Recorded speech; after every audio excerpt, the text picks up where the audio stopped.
vi porteremo la carne di maiale arrosto con la polentina di miglio e i fagioli dell'occhio. Noi vogliamo farvi sentire delle testimonianze di scrittori antichi che parlano degli antichi veneti e di come allevavano e coltivavano gli ortaggi per le pietanze. Poste tali premesse, il geografo inizia a spiegare in dettaglio quali siano i frutti della terra più frequenti e degni di nota. E difatti la terra coltivata produce frutti in gran quantità e di ogni specie, e i boschi forniscono ghiande in quantità tale che Roma è nutrita in maggioranza dalle mandrie di suini provenienti da qui.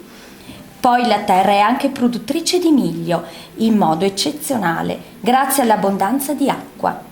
Questo peraltro è un grandissimo rimedio per la carestia. Resiste infatti a qualsiasi condizione del cielo e in nessun modo può venir meno, anche qualora ci sia scarsità degli altri cereali.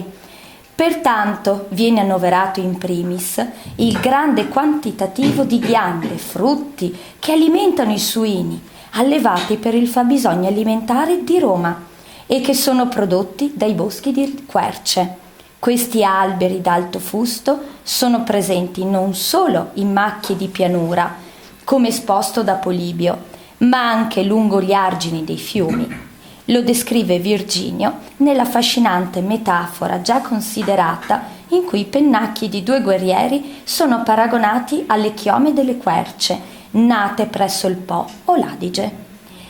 E adesso parte una specie di piccola poesia, ma ve la leggo lo stesso, che mi sembrava carina.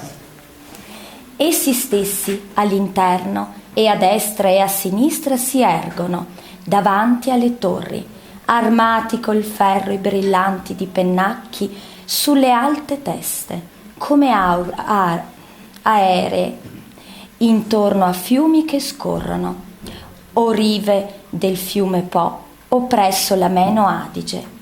Si elevano due querce e le fronzute chiome sollevano nel cielo e ondeggiano con l'alta cima.